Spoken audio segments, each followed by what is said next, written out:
Hello everyone, hope you are keeping safe and doing fine. Today I wish to discuss a topic called how to plan your litigation career in Delhi. Now before we come to the topic, let me give a brief introduction about myself. I belong to a town called Byawar, it's in Ajmer district, Rajasthan. Did my law from National Law University, Jodhpur in 2008. I joined Amarchand thereafter. Worked there for a couple of years. Then I joined Karanjawala. I was there in Karanjawala for 6 years. Since the past 4.5-5 years, I'm practicing as an advocate on record in Supreme Court and I have my independent chamber in Delhi. Now coming to the topic. The topic I have divided into 4 subparts.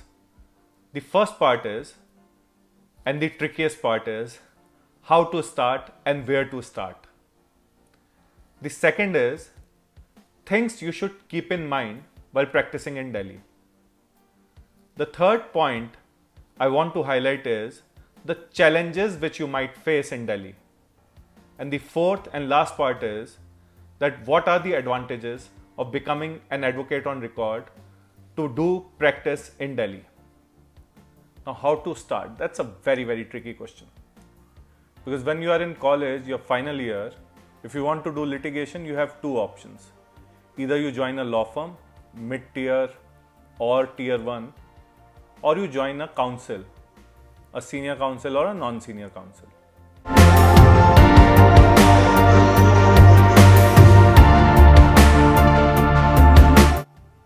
If you join a law firm, the advantages are that from the first month itself, you draw a decent salary. The second advantage is that you tend to do high profile matters from the very first month of your inception.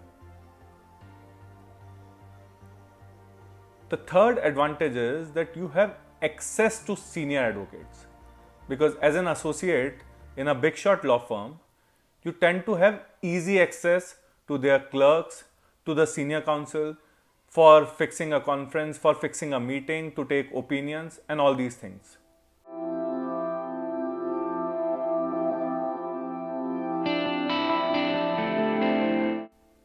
But there are certain disadvantages as well. One of the disadvantages is that you don't do real court litigation. Now with the real court litigation I mean is that you won't get to argue in the court of law. It is also very unlikely that you will be taking charge of briefing a senior counsel. Now obviously it's nothing to be blamed on the law firm. It is the stakes of the matter which are so high that an inexperienced guy cannot be given charge with. So these are the disadvantages. So for each individual, he has to make a personal call.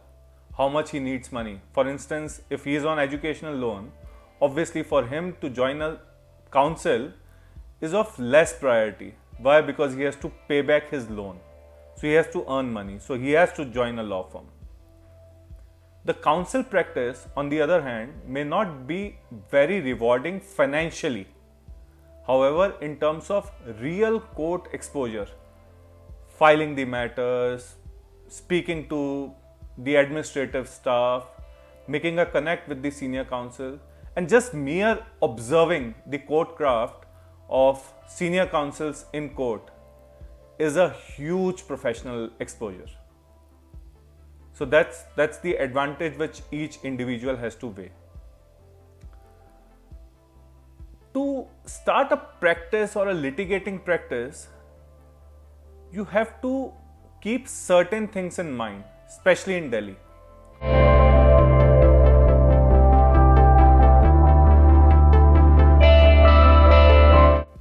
The first suggestion which I have is that you should focus on one specialization, a subject specialization.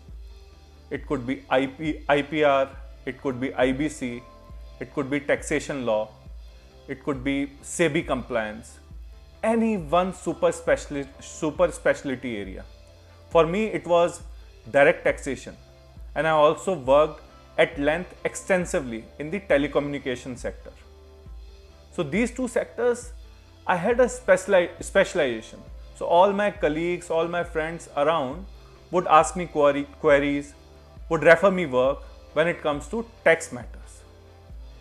So that's one thing which always helps, because Delhi is not a place for general practice.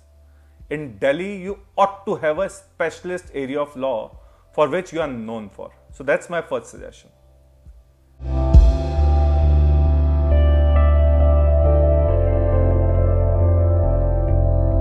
My second suggestion is that insofar as Delhi is concerned, you ought to be good in both soliciting as well as counsel practice.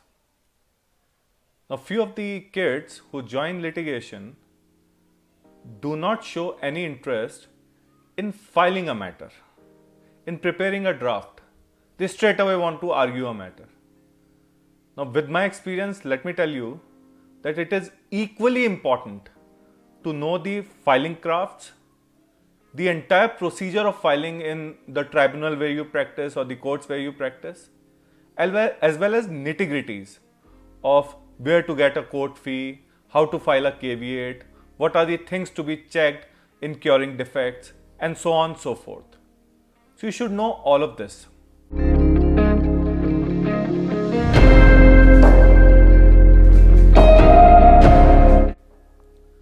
The third suggestion.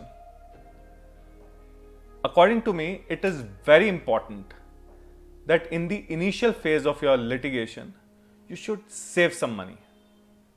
Because if you are working in a law firm or you are working with a counsel, eventually 3 years, 4 years, 5 years down the line, your intention would be to go independent. And when you go independent, it is not easy to accumulate a huge chunk of money then and there. So from the beginning, you should have some tendency of saving and investing, because that really helps when you are about to take the plunge.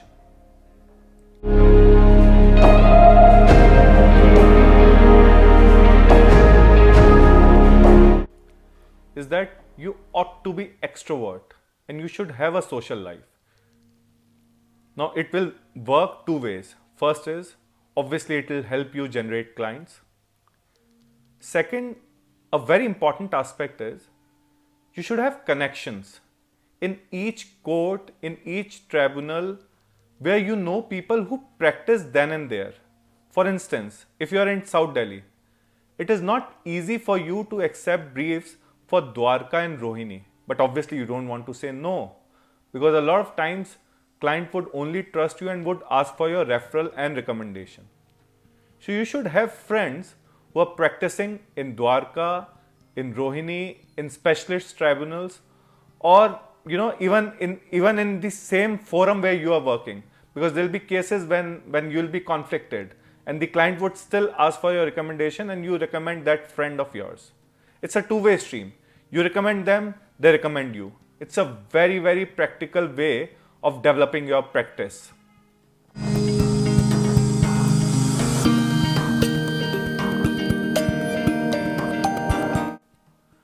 Now let's come to the challenges. The first and foremost challenge is, you ought to have a lot of patience if you want to work in litigation. There will be days when you will be thoroughly prepared and the matter would get adjourned. You cannot afford to be frustrated. There will be days when you will not be prepared at all, but still the court would ask you to argue a matter. There will be days when you will put a lot of hard work and you will not get rewards. There will be days when you will do everything for your client and the client would still leave you and take NOC and go to somewhere else. Now those are the days when there will be a real test of your patience. In litigation, you ought to have a lot of patience.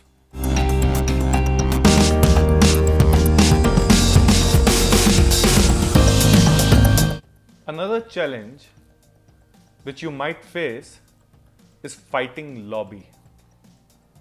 See, I'm not trying to be judgmental about people who take the advantage of nepotism, or whose uncles or chachas or mamas are judges and people of high power, high authority, because that ought to happen.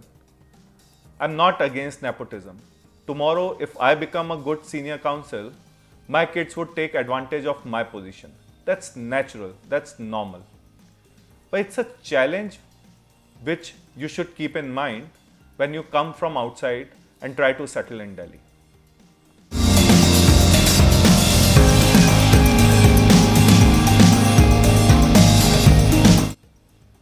Another challenge which you might face in litigation is maintaining work-life balance. See, it's not a 9 to 5 job at all. The clients sometimes would need immediate relief. And when they need immediate relief, you have to work 24/7. It's not a job which you can say no to during weekends or after 9 or after 10. There'll be overnight works, overnight drafts, filing, mentioning, listing. So you have to have a companion who understands all of this. And there's no home pressure as such in maintaining work-life balance. Although I'm a big advocate of maintaining work-life balance, but there'll be days when there'll be challenging situations in which you just can't say yes to your personal commitments. You have to give priority to your professional commitments.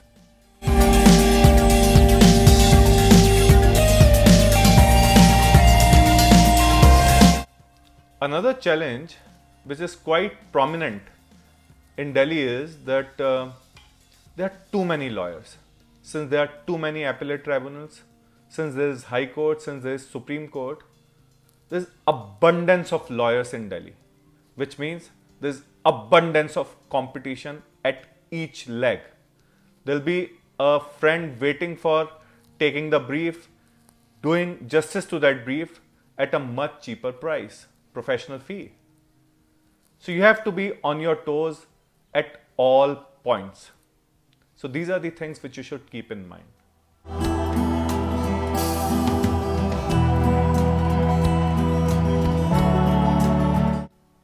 I would also want to end this discussion by suggesting a mechanism which is always helpful for people who come from outside and want to do something in litigation in Delhi. You may make an endeavor to qualify the advocate on record examination. One of the advantages of qualifying the advocate on record examination is that thereafter you need not only target the clients, you can also target the advocates and law firms for filing in Supreme Court of India. It's a professionally rewarding thing. Another advantage which naturally comes after qualifying advocate on record is that the client would have trust on your knowledge. As an advocate, probably there will be questions asked on your merit. But if you are an advocate on record, it is assumed that you have the basic knowledge of law at least. One of the other advantage of practicing as an advocate on record is that you take complete control over a file. It's not that you are working in Supreme Court, however, the filing is done through some other advocate. If you are an advocate on record, you take complete control from drafting to briefing to selecting the senior as well as filing in the Supreme Court of India. So these are the advantages. Now when I spoke about the entire length and breadth of how to practice in Delhi, these are some of the routine general suggestions or routine general challenges which you might face. But the key is keep doing your hard work, know your strengths and weaknesses, be honest in your commitment, and trust me, Delhi is a place where you can have a very successful professional litigating career. All the best, guys.